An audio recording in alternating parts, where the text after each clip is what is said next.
Yes, people, back with another video. And today we're talking all things Premier League as we preview the 2024-25 season from an Ipswich Town perspective. Before we get into that, though, we got to do the shout outs. Massive shout outs to Angel Care Homes for all your care needs in the Black Country and Birmingham area. Massive shout outs to Mark Darcy for all your formal and menswear needs. And massive shout outs to Desi Ballers, highlighting all South Asians at all levels in the beautiful game. I'll put their details in the description. Make sure you check them out. But let's get to it then. So today I'm doing something a bit different. I got a couple of special people to join me. These are fans. I'm calling it fans in the stand. These are fans that you've probably seen in the Sky Sports pictures or outside the stadiums. Or if you've been at the ground, you've definitely seen these people. So I'm going to bring in Mark and Isaac. Mark, how you doing? Can you hear us okay? Very well indeed. Thanks, Kelly. Very well indeed. Nice to see you. Excellent, excellent. And Isaac, how you doing? I'm good. How are you? I'm brilliant, mate. Are you buzzing? We're in the Premier League now, lad. Yeah. Yeah. So do you want to introduce to the viewers? Do you want to introduce yourself, Mark? Do you want to go first? Yeah, sure thing. So I've supported Ipswich all my life, over 50 years now, and these past two seasons have been absolutely sensational. To travel up and down the country with my son has been amazing. To watch the brand of football, the quality of football, the fact that we play for 90, 95, 100 minutes, never giving up. We scored so many goals. We've been to so many stadiums. Oh man, it's been incredible. Love every second. Brilliant. And Isaac, what's been your kind of favorite game or favorite goal over the last couple of years? And who's your favorite players at the moment? My favorite game was Derby last season. Great game. 2-0. Yeah, 2-0. It was a great game, good atmosphere. And my favorite player is John O'Donoghue. He loves Janoi. And we got Mike. You guys have seen him on your screens. He's done lots with Town over the years.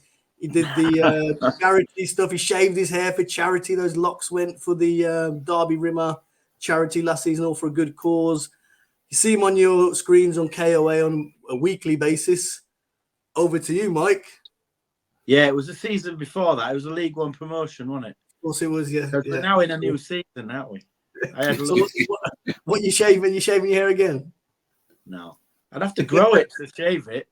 There's other things you can do in there to raise money. I'm surprised because the amount of money that was raised was absolutely incredible. It changed my outlook on life. Let's put it that way. There's about £4,800 altogether.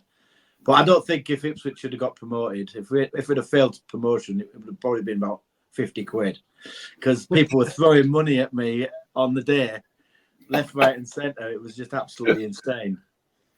But yeah. So how long you been supporting Town?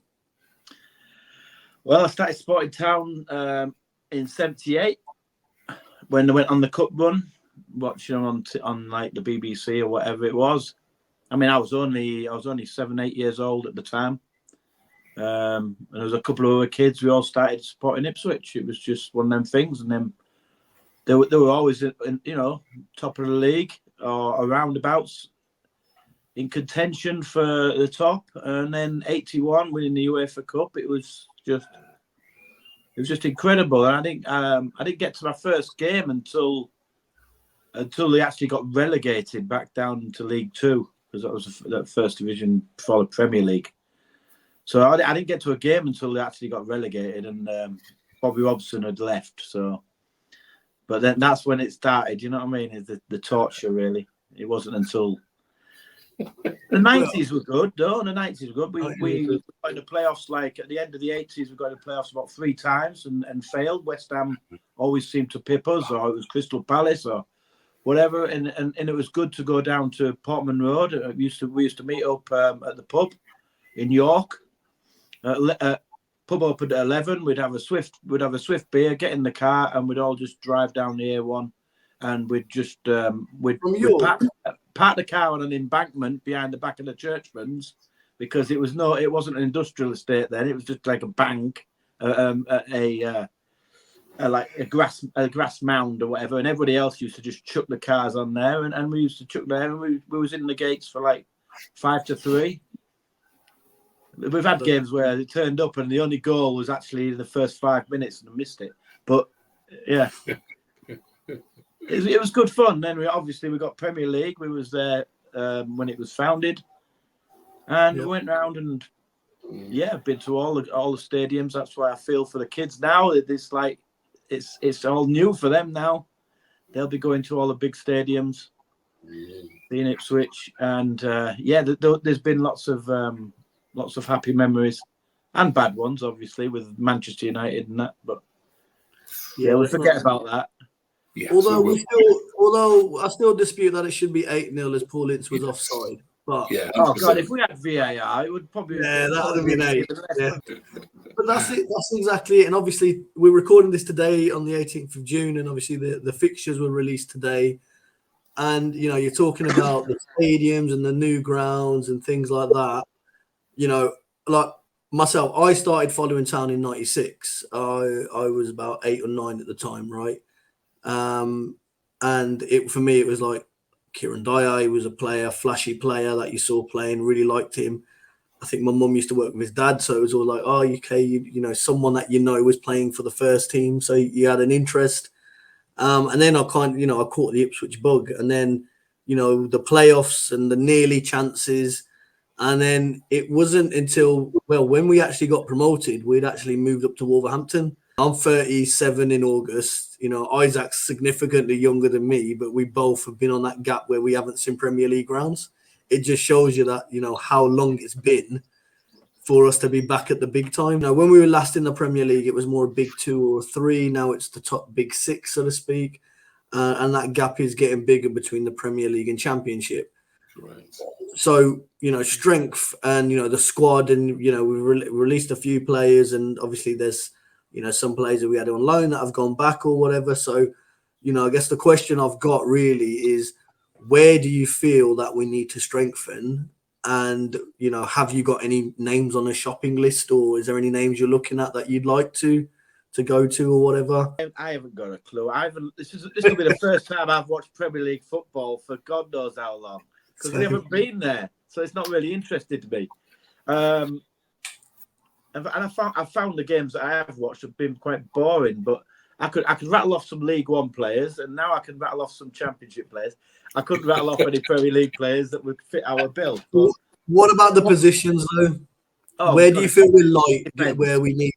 Definitely in defence. We need a talisman at the back, somebody who could come in place of like Burgess or Wolfenden, whatever, swap a change. Somebody who's been there, seen it, done it. I think would be a good call. We just can't get away with leaking so many goals that we do.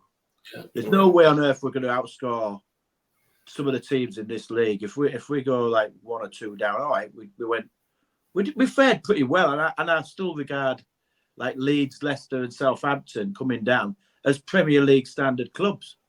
I mean, they were the best 3 teams to ever come down into the Championship. So we did all right against them. Leeds battered us, right?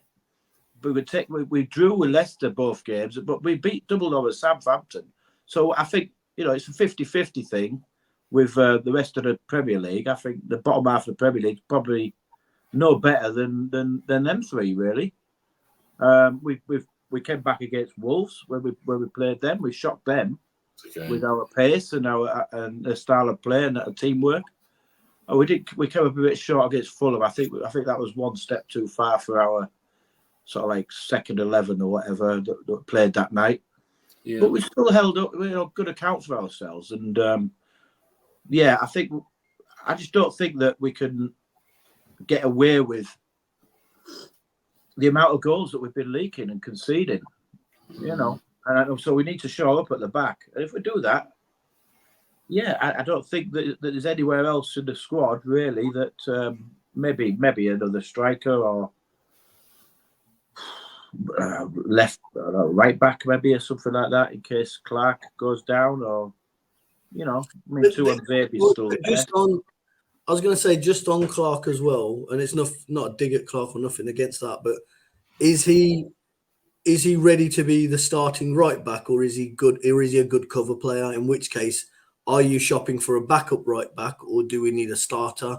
Because we know we're imbalanced and we got a lopsided kind of a play with Leaf so high up.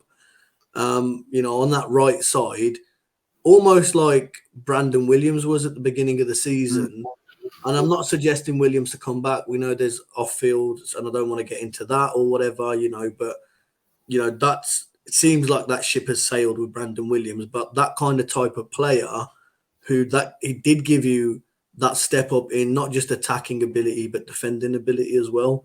We need someone of that ilk, some of that mould. Yeah. I mean, I'm sure McKenna and Ashton have got a whole shopping list of people that they know will fit into the squad.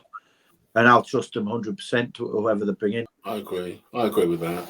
I think we can strengthen down the spine of the team. I think we could do with a real top class forwards. And I know we have Hurst. We could do with someone else to sort of take some of the pressure off of him. I think we could do with a top class midfielder who can kind of swap with Massimo. And just as Mike said, we could do with a real top class defender, maybe two. And also the right back, as you're saying there as well, if there could be a Brandon Williams-esque type player out there. I mean, Brandon came and he was superb. Oh my days, he was superb. The first half of last season, he really was, and I'm hoping that Kieran will be able to locate unearth some quality out there.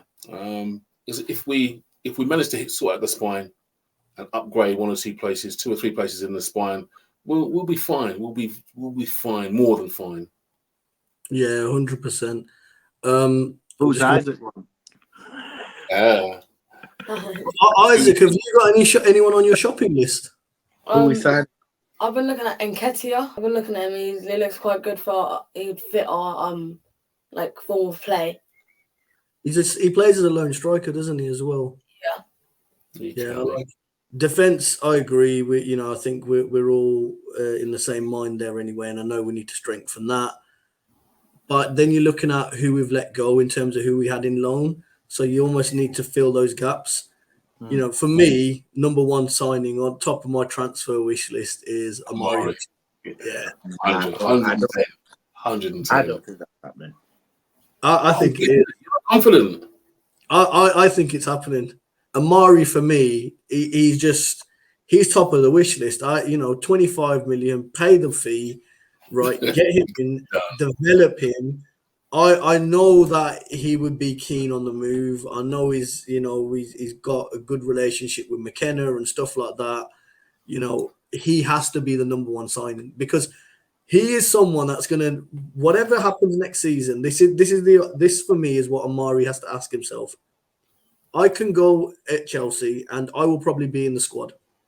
I will make the squad. I might make a few league appearances and I'll slowly progress. Omari you can see he's one of those players, and we saw it last season, right? The more football he played, the better he got. Mm-hmm. And if he signs for Ipswich, he's going to be the first name on the team sheet. Yeah, I know, but don't you think that Chelsea know that? That's why they send him out on loan to say, "Go on, Omari, show us what you could do." He's gone out there and he's shown them what he can do. Chelsea need to make money out of it. Securing his release clause is going to be absolutely huge now because of the new contract, and I think he'll be aiming higher. To be honest, I think he'll believe in himself and say. I'm not saying we're his final destination, but this is about, if you want to call us a stepping club or whatever. But if Omari wants to be playing in the Champions League in the next couple of seasons, he's got a better chance of doing that with Ipswich than staying at Chelsea. And what I mean by that, I know it sounds mad because I don't mean because Chelsea can not qualify and we will. I mean in terms of 2-3 good seasons with us in the Prem, there will be a whole host of clubs buzzing around saying, "Okay, we want to get him, we want to do that." But let's see. Anyway, that we're spending a bit too much time on the Omari side. But yeah, if you haven't guessed, Omari's my number one kind of shopping. He wants to dance with Omari. Yeah, I want to win the league with Omari. But I think another position, you know, we've obviously Travis, he didn't really play a lot, but he was there as cover. I think, you know, Mass and Sammy, yes, brilliant, but they do need the cover. I know Jack Taylor's there as well, but I think another central midfielder would benefit us. I'm not sure whether it's, I think Humphreys would probably need a loan out. I think Elmiz is probably going to get sold to probably Leighton anyway. So, you know, for me, number one, I mean, number one's probably a bit more unrealistic because they'll probably want first team football, which you're not going to get. You're not going to get Sammy or Mass out of the way. So, but is that Gustavo Hamer from Sheffield United, who used to be at Cov? But the other, there's a bit of a Cov connection here. Maybe it's because I live in Coventry. But the other one I'd look at is that Ben Sheaf from Cov. He's a very good central midfielder, a bit of a holding player as well. Another player, and then this is just maybe it's my blue tinted glasses. But Flynn Downs, bring Flynn. Bring Flynn back. Isaac, would you have Flynn Downs and Sammy Morsey in midfield? No, I wouldn't have Flynn Downs. Yeah, there you are. Why not? Sensible head. He's not going to come anyway, is he? Because look, if Southampton is he actually on loan at Southampton? Did he? Yes, he was. Yeah, he was on loan, but there's no option to buy there, so they're going to negotiate. I mean, he's a quality player. Yeah, I agree. He's I don't know. It's just something about the when we was in League One and the way he left and the transfer request. Bit of taste. It just sits. It doesn't sit right with me, you know. It's not like he cut him open and he's blue and white inside. He's West Ham inside, isn't he? So he is a West Ham fan, that's for sure. Yeah, for me, it's a no for Flynn Downs, but for different reasons. He came to Portman Road when we played Southampton, and what a game that was, by the way. And he had quite an interesting battle with Sam for a while. He had a very interesting battle. I think Sam got the better of him over the 90 minutes. But I didn't like his attitude, the play acting, and the trying to get players' books, and I didn't enjoy that. And he's better than that. He's better than that. But that's what he did in the day, and that's the sort of overriding memory for me of Flynn. It's a shame. Yeah, it's almost like that pantomime villain stuff, and it kind of outshadows the actual talent that he has. So yeah, that's interesting. And like I said, maybe it's my blue tinted glasses. You know, Ben Sheaf, I'd certainly take him. Like I said, there's another lad actually, Sam Field. I think is he at Millwall or QPR? He's a good midfielder, but I'm sure we'll talk lots more as the season goes on, and we'll do a couple more in-depth things on the transfer side of things. Joey, who would you sign? So what are you thinking with your transfers, and you know, where do you think we need to strengthen? Starting off with a bang, Callie, thanks for that. Look, I think this question is in a way is quite sad in the fact that yes, there's positions I think we need to strengthen, but the players that have been in those positions or currently are in those positions have given us so much over the last couple of years, 24 months, so many memories that will last forever that it's going to be sad actually to kind of see these guys go now. But listen, for me, I was a massive Hladky fan next season. I think we need to upgrade in between the sticks. Premier League's a different kettle of fish. I think we need another goalkeeper to come in there, especially as we're going to be peppered a lot more on the goal. You know, our goal's going to be peppered a lot more than it was this year. I think we could do with another centre half to rival Wolf and Burgess, a right back to do the same kind of role that Leaf does on the left, on the right. Obviously, we had Brandon Williams earlier this season, and to be honest, I think that's when we looked our strongest, when you had Brandon on one side and Leaf on the other. So I don't see Brandon Williams returning, but somebody of that kind of ilk on the right. Middle of the park, for me, Sam Morsey plays every single week. Of course he does, but maybe we need some legs around him now. The Premier League's a completely different kettle of fish. I think we need somebody, a Flynn Downs type, to come in and play alongside Sammy, get around the park and make his life a little bit easier. Not that I don't think he could do it. So certainly those areas, top end of the pitch. If Omari isn't returning, you've got to somehow go and find an Omari. How on earth you do that, I don't know. But if we can't get Omari back, I think we need maybe 2 or 3 other similar players in that area across that kind of front 3, just in front, behind, you know, your Hurst, if you like, and somebody else to rival Hurst. Maybe another 2 number 9s, if you like, to kind of challenge George as he makes that step up as well. So Emil Smith-Rowe's one that's been linked, if you can call it that. would absolutely take that in a heartbeat. I think those sort of signings potentially sort of keep you up, to be honest, because they're proven Premier League players already. We're recording this on the 18th of June. Transfer window's been barely open a week. Lots of in and out. Not signed anyone yet. What's going on? McKenna out, Ashton out, get him out.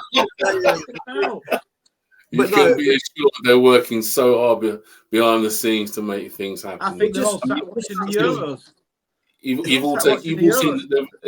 You've all seen the rumour being linked with the Greek forwards. Well, I was just gonna just say on that as well, because yes, whilst we haven't made the signings, you know, we know what Ashton and Luke Waring and the board and obviously McKenna and the recruitment team are like. We've seen 4 good transfer windows, right? Mm. You know, we've had some really good January transfer windows. You know, who I'm sure they're recruiting people for or getting people ready for January if they need be. You know, Ashton's got a plan A, B, C, all the way to ZZ or whatever, right?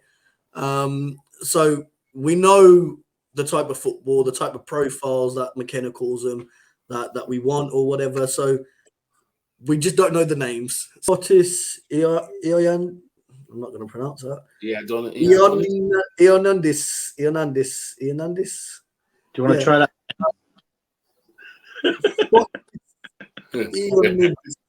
Fotis Ioannidis. Yeah. Let's call it that. Yeah. I can go with that. So Fotis Ioannidis is the Greek player linked, but I think what's interesting is the transfer fee, and you know if we can believe what we've been reading, it looked like we actually put in a bid of about 18 million, 19 million. So we're willing to spend the money. 90 million, 19. If he's paying 90 million, mate, then Omari's coming here definitely. There's no two ways about it. I'll go pick him up now, right? That's why I'm really close to the screen, you know.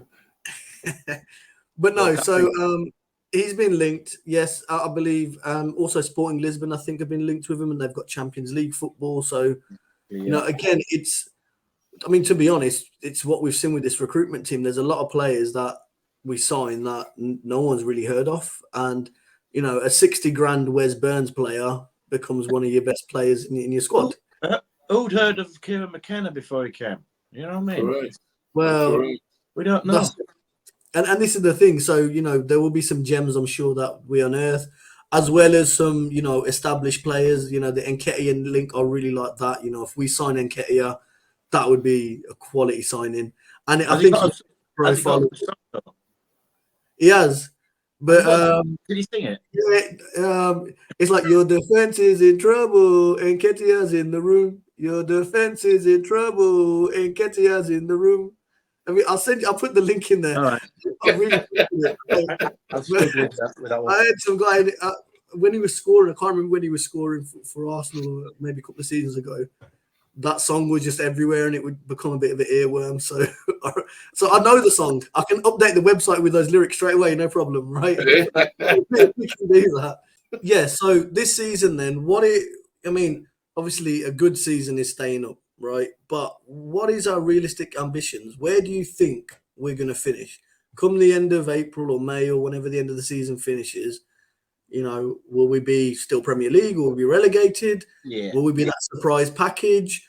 Will we be pushing for Champions League? Will we be in a title race? Got to stay up. Got to stay up. If you offer me 17th place now with a last-minute own goal to save our season, I'd snap your hand off. Got to stay up. That has to be the ambition. Anything more than that is a huge bonus. I would honestly take 17th right now. We all know what happened last season with the sides that came down. So we've got to stay up this season. That needs to be the ambition. I got my supercomputer out earlier, which is an iMac, right? And it calculated that we were going to get 50 points, which would put us between 45 and 50 points, it thinks. That will see us staying up. 15. Yeah, top 10. No? Top 10 maybe?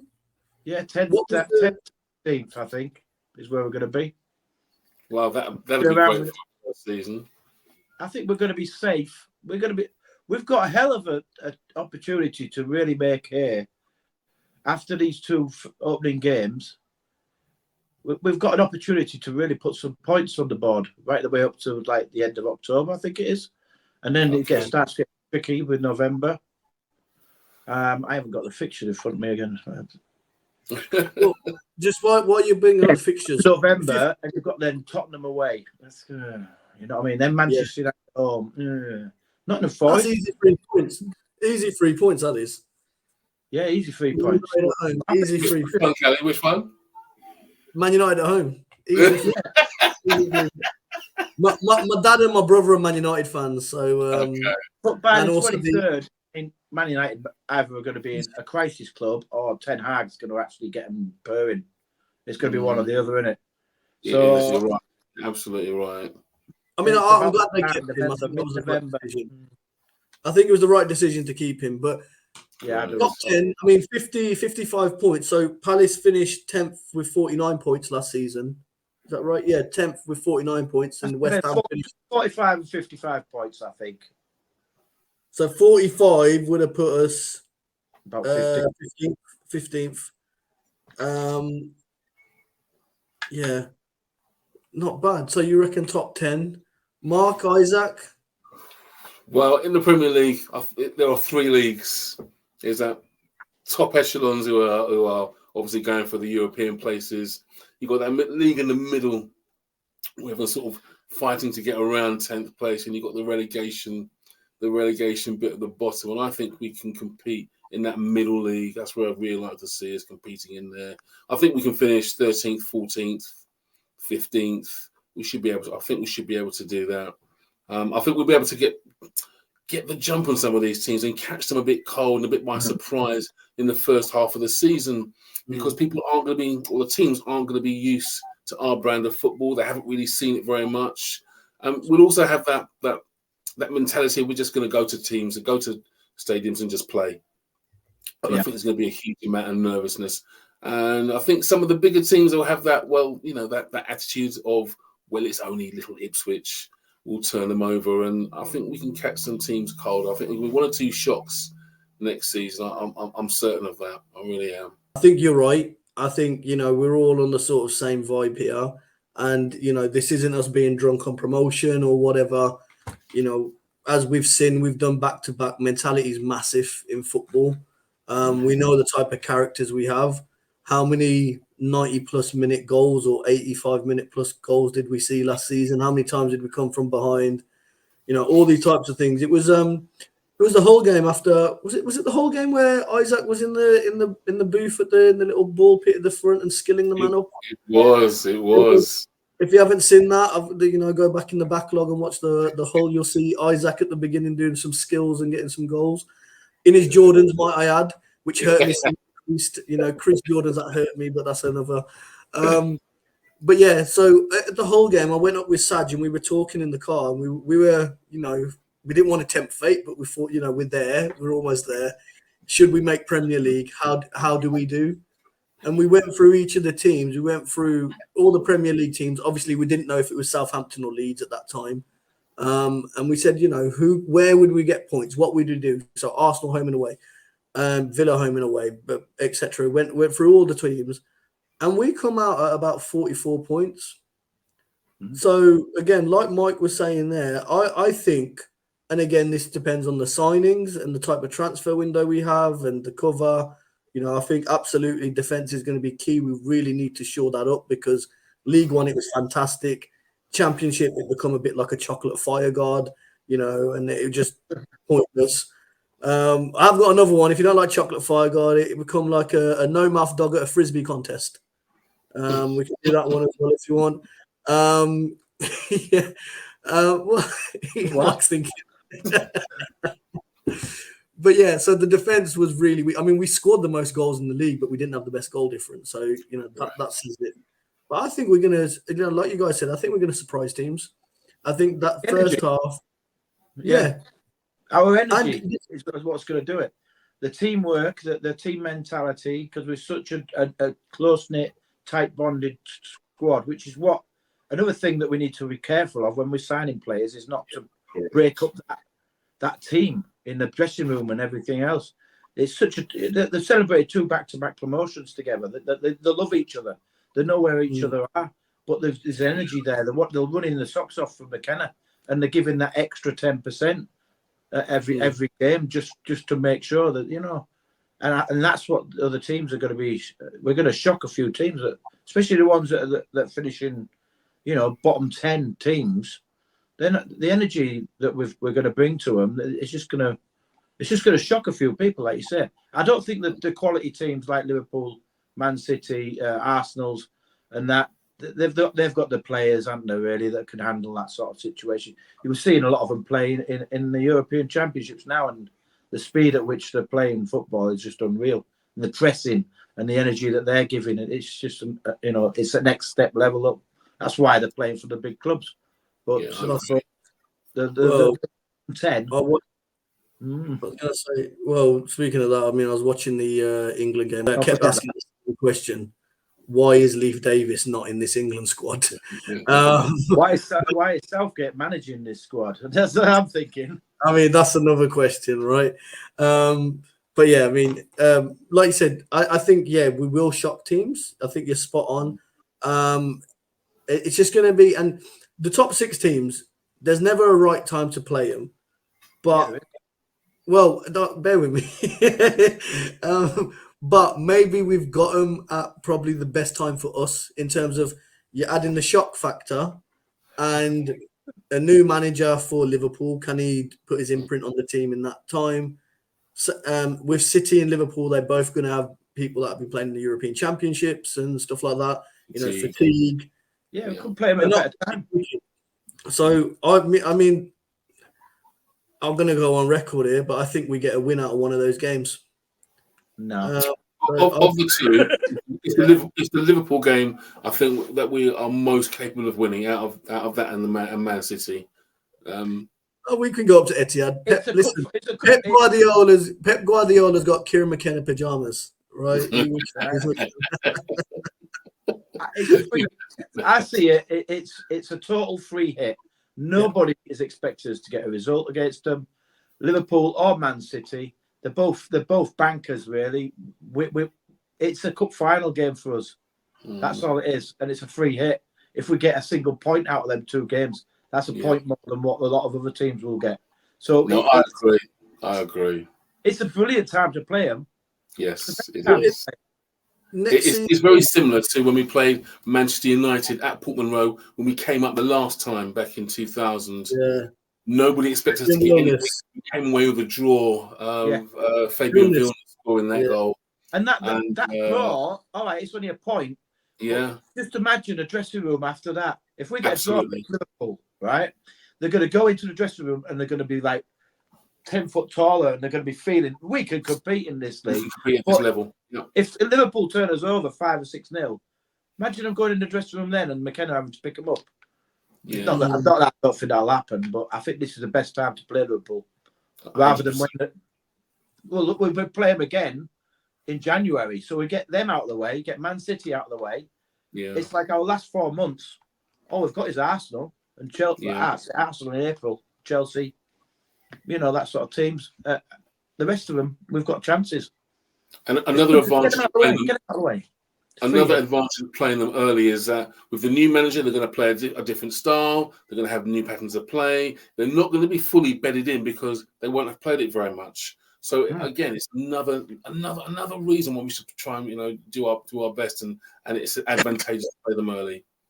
I want to see if I hope our players are starstruck by they've played. Another thing as well, I hope that when we are playing Liverpool, that there's not just a sea of phones videoing the players.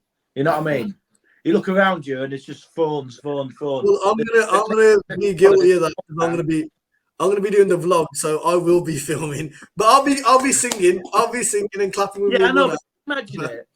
I think it's just like it'd be a sea of phones. There's some, I don't know, Trent, is it Alexander Arnold or whatever his name, takes a corner in front of the North Stand, and it's just a sea of phones filming him.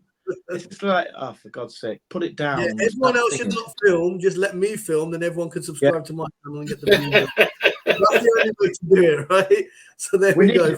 We need, as fans as well, we need to really get behind the boys this season and be that 12th man. even if we go 1-0 down or 2-0 down, we need to be there encouraging them and giving them everything.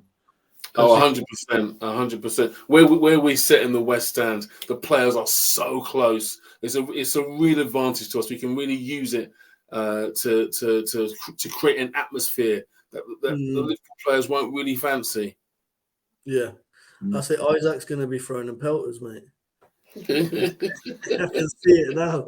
In terms of next season, then, guys, which are the top 3 teams or the top 3 games that you're looking forward to, be it home or away, and which types of players are you looking forward to? Mark, Isaac, do you guys want to go first? No, you go. I'm looking forward to Newcastle away. Okay, good shout. West Ham at home, and Crystal Palace away. Okay. Oh. Really? Why? Why no Man City or Arsenal? Why Newcastle? Why? They're Super Eagles from Selhurst. That's what they say. It's just like I like the Newcastle ground. It looks good. It looks big. Yeah. And yeah. West Ham. West Ham. Did you do Sunderland last year? Yeah. No. Issac, Bobby Robson. Well, no, we did Sunderland the season before.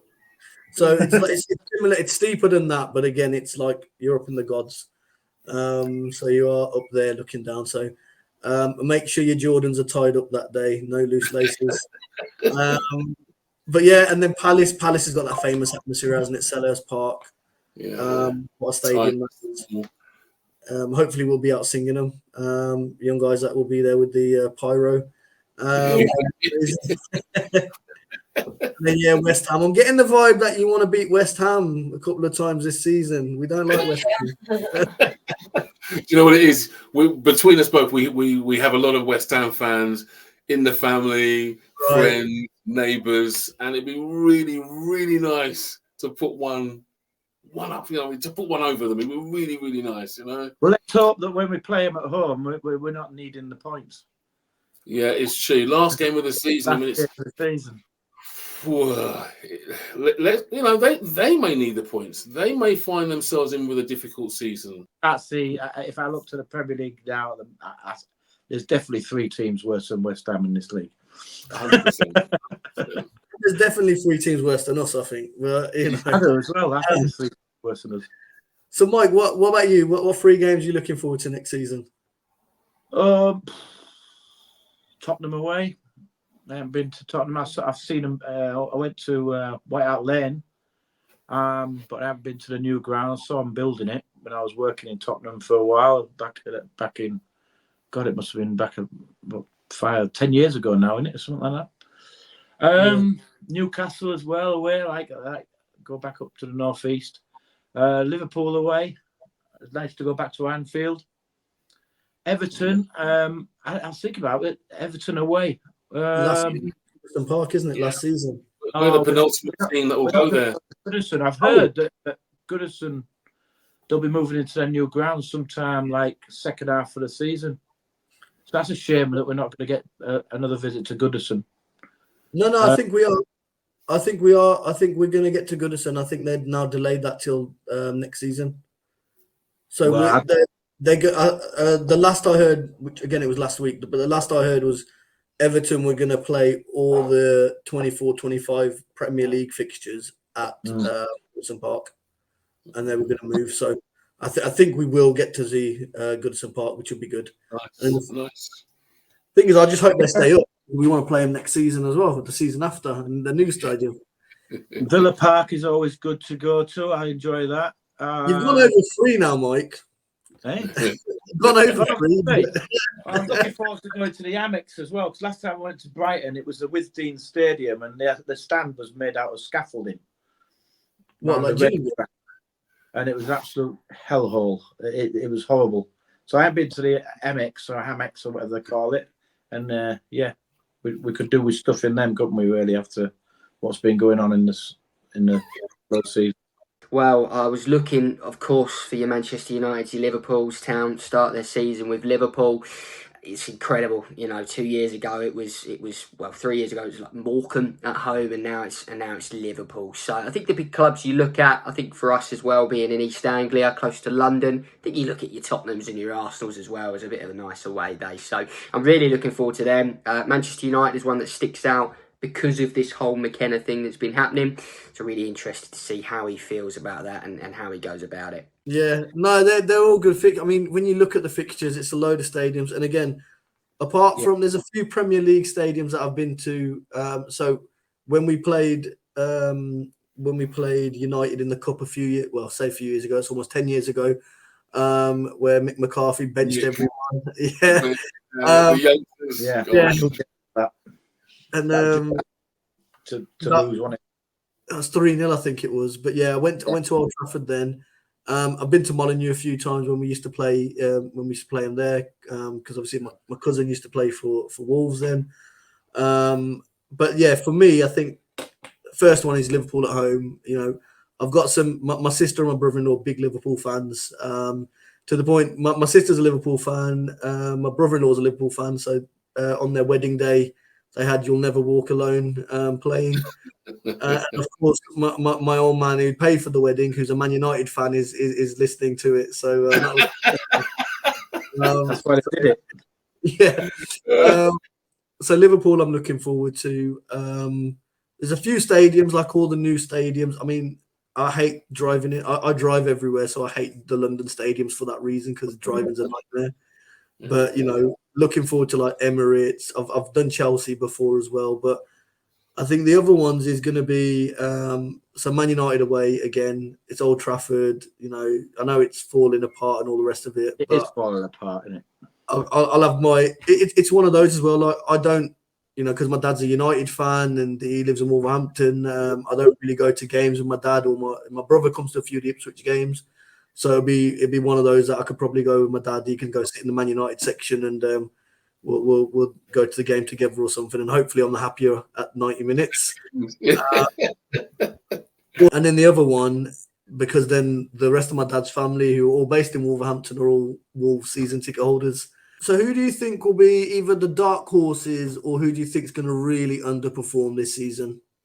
I think that's a good question. I'm actually going to go on the opposite of that, and I think Brighton and Hove Albion will struggle this year. So I know that I can't really call them a dark horse because it's the opposite, but my kind of prediction, if you like, is that Brighton are going to struggle. They've been such a well-run, fantastic club over the last few years, and I think this year we might just see them struggle. So from that element, I think with them, straight out dark horses, I think Wolverhampton Wanderers might have a good season. Gary O'Neill, great manager, did well last season. I think they might get an 8th or a 9th or something like that, and maybe have a good kind of run in a cup competition. So Wolverhampton Wanderers, but my top prediction, if you like, is I think Brighton might struggle. And don't hate me, Seagulls. I think Brighton downward trajectory now.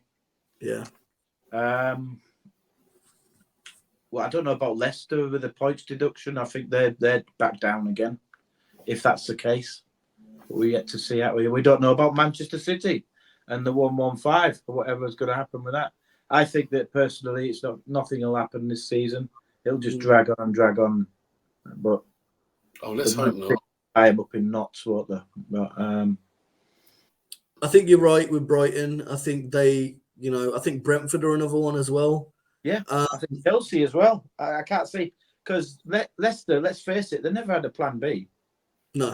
Their fans were asking, they were bored, weren't they? They were like, oh my God, this is not exciting football and anything else. But they were 10 or 12 points clear. You can't be yelling for your manager to go when you're 10 or 12 points clear. They were 12 points clear, doing the job, but they were complaining that, whenever they did go 1-0 down, there was no plan B or whatever. And that's because plan A was so good. I know. But and the thing is, I think, Leicester, points deduction, I do feel it's harsh again, because like them, Nottingham Forest, Everton, has anyone else had points deduction? But anyone, they're getting these points deductions, your Chelseas, your Man Cities and stuff like that. It is two separate rules now, and no matter how they try and I think I've read somewhere that Man City are paying their lawyers over £1 million a day to tie this up in the courts. Yeah, or whatever. the best football lawyers in the world, apparently. So that's going to be hard for the Premier League to beat. Listen, I'll do it for $500,000. I watched all seasons of Suits. So I'll do it for half a million. Don't put a spoiler on it because I'm only halfway through. I won't, but it's brilliant. Right. And then the other one, and it's just because of Isaac, but the other team that I think are going to underperform and hopefully get relegated is West Ham. West Ham, right? Down, right. And I think we're going to be the surprise package. I think we're going to be the team that people are going to be talking about. They're going to be a lot of people's second team. But yeah, so in terms of I think we'll be a surprise package. And then the final question. No, sorry, two other questions. So we've obviously come up second. Leicester were first, and Southampton come up in the playoffs. I know we kind of alluded to it a little bit already, and we haven't really talked about Southampton, but it's fine. But who's gonna perform the best out of those newly promoted teams? Biased, I think we will perform the best. Leicester are in all sorts of trouble on off the pitch. The manager's left them. They're in trouble. I was surprised, even though he is, a legend of the game, and who am I to say anything about his career, that Jamie Vardy signed on. I think when you looked at Jamie Vardy in the Championship last season, I think that was kind of where he is now. And look, he's pushing 40.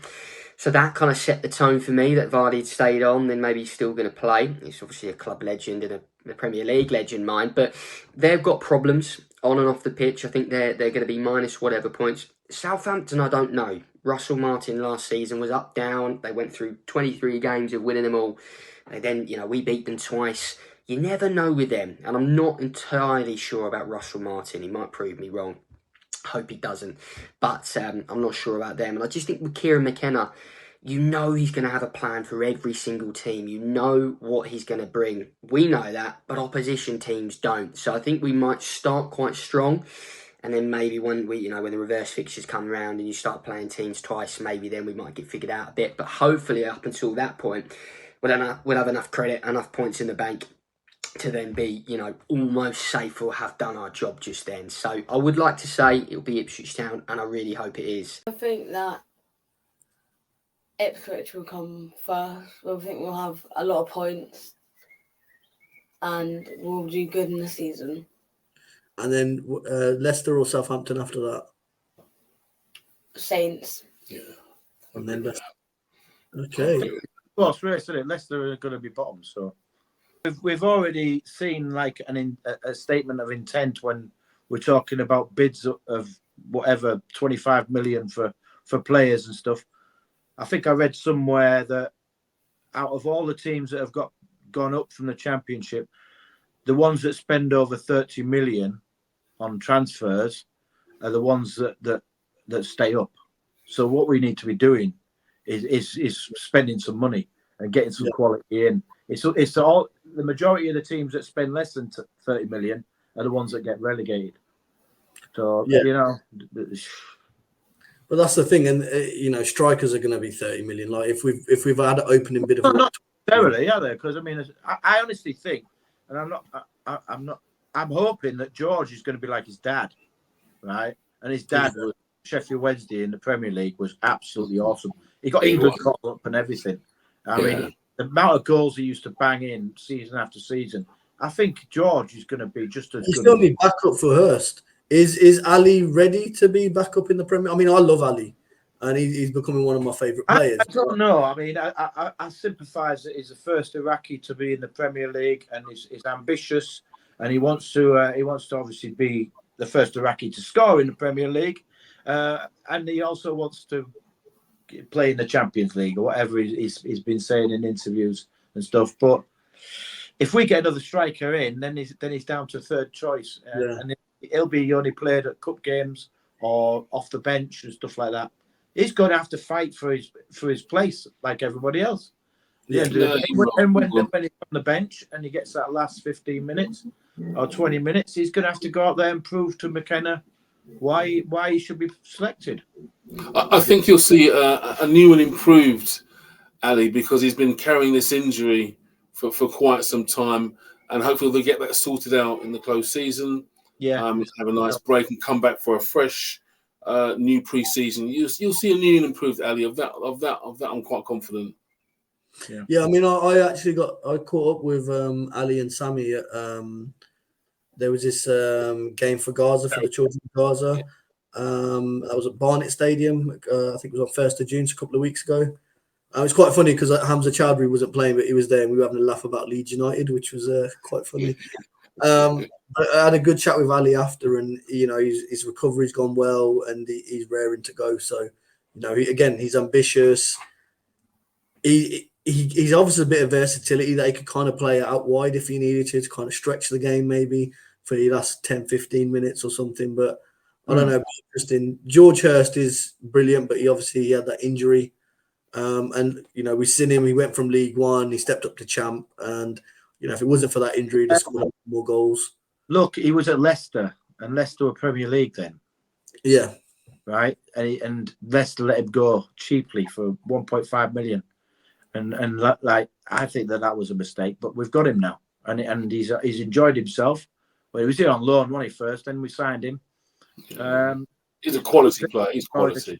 I think he'll prove that he can score in the Premier League. The 100%. Ball is still the same size. The goal is still the same size. The pitch is still the same size. And these guys know how to score. We don't just have that one focal point. You look at our front five, and we can score goals pretty much right across the team. I mean, it's not as though you stop George Hurst and you stop us. Goals will come from other areas for certain. Yeah, 100%. It's going to be an exciting season. It's Premier League for the first time in 22 years. But as it's the first time in 22 years, things change. And one of those things is technology. And next season, we will be using technology. So before we finish, guys, I've got a little bit of a question, which is, what are your thoughts on VAR at Portman Road next season? And if it was down to you, would you get rid of it or would you keep it? Congrats on that segue. That was quite good. I enjoyed that. Okay, keep VAR, but it needs to be changed slightly. It does need to be changed. So I think you need to get more ex-players involved with it, get them trained up and get on it, because sometimes they can tell more about the game than someone who maybe hasn't played. I think that's quite key. Yeah, as it is, can't be the right option. I mean, I hate the thought of us scoring a goal and then not knowing, do we celebrate, do we not? We've got to wait for the VAR check. No, you celebrate twice. Wishful thinking, isn't it? Yeah, spot on. Mike, what about yourself? Yeah, I think that, well, it's here, and I don't think it's going away. I think I heard on TalkSport some referee was talking about that if VAR was to go, and he was a top referee, and he said if VAR was to go, then he would quit because it's his parachute. He said, and I think that maybe VAR needs to be there for goal line technology and for offsides, things like that. And apart from that, I think that the referee, it should be like their parachute. If it's not offside and it's not, over the line, then if the referee's got any doubt whatsoever about the goal, he should then be able to go, just hold on a minute, go over to a screen and then analyse it or request help that way. Not just have this where they're telling him, oh, you better go and have a look at this. You better go and have a look at that. And then they rewind it 30 seconds to a guy who handballed it on the halfway line. It's ridiculous. Okay. You know what I mean? I think that's where next. If the ball's in play like 2 minutes before the goal goes in, right? And all of a sudden they rewind it 2 minutes to a foul that happens. Isn't it? It's going to be like, well, where do you stop? I'm a football fan. I've been supporting Ipswich Town for 28 years of my life. I've never experienced VAR. 2 years ago, we were in League One. I've been in the Championship. I've never been in a stadium that's had VAR. So there's part of me who's intrigued, I suppose would be the word, to think about, how is it going to be? I'm a season ticket holder. I'm going to be stood there. We score a goal. You look over to the linesman. Oh, wait, you've got the VAR. kind of interested to experience that. Do I think I'll like it? Probably not. Have I liked it on TV? No. The only thing I would say is that, you know, supporting England or whatever, when I've been watching the TV, when we've conceded a goal, you kind of think, oh, hang on a minute, VAR, and the feeling of getting out of conceding a goal is quite nice. But I'm sure it's going to absolutely frustrate the hell out of me. And at the moment, it's just a kind of, you know, the unknown, which is kind of interesting me. So I'm interested to see how it works. Personally, unpopular opinion, I wouldn't get rid of it completely from the game. I think there's a purpose, but it needs to be looked at so much better. You know, the Euros are on at the moment, the automated offsides, which I believe they're bringing in, so much smoother. Offside's offside then, there's no lines or anything like that. It needs to become smoother, and I think once it is, it'll be a mechanism which is hopefully, you know, used in the right way. I mean, I work in tech, right? So I'm an advocate for technology, and I think it has a place in the game.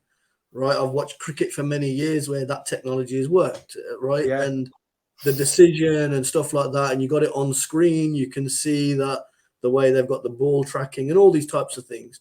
I know they put this chip in the ball at the Euros and stuff like that, and there's things that they can do from there. But I just think it's not. It's like AI. AI is the big thing at the moment. Everyone's talking about AI, but if we all get ChatGPT out, we can all get different results because it's about how you use it.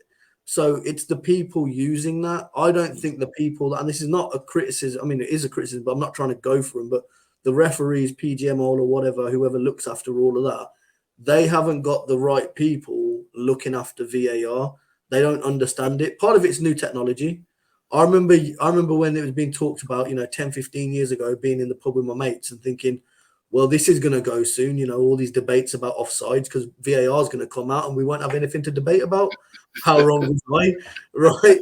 And, now, I mean, maybe that's why they do it, right? To keep the pub talk going or whatever. But I just think you need the right people using it. I think the technology, it makes sense. It just needs to be executed better. So I think we're all in agreement there. I hope they're listening. So, as the youngest member here, what do you think about VAR? Yeah, I like it sometimes. Sometimes. So next season, when the ball goes in the back of the net, Jano Danasi has just scored his first goal for Ipswich. Ever. He's run over to the West Stand to celebrate in front of you, but the referee goes like this. And then he says, foul. How are you going to feel then? I'll tip at the ref. And that is the perfect way to finish. So, Isaac, I think that was the best things that's been said on this talk today. And I'm with you there. So I think we'll be doing a lot of 2-foots. So we just want to check out. So thank you all for checking in and listening. If you do see the video, don't forget to smash the like button. If you're not subscribed, please do hit that subscribe button. And we've been some fans in the stand, and we'll catch you next time, guys.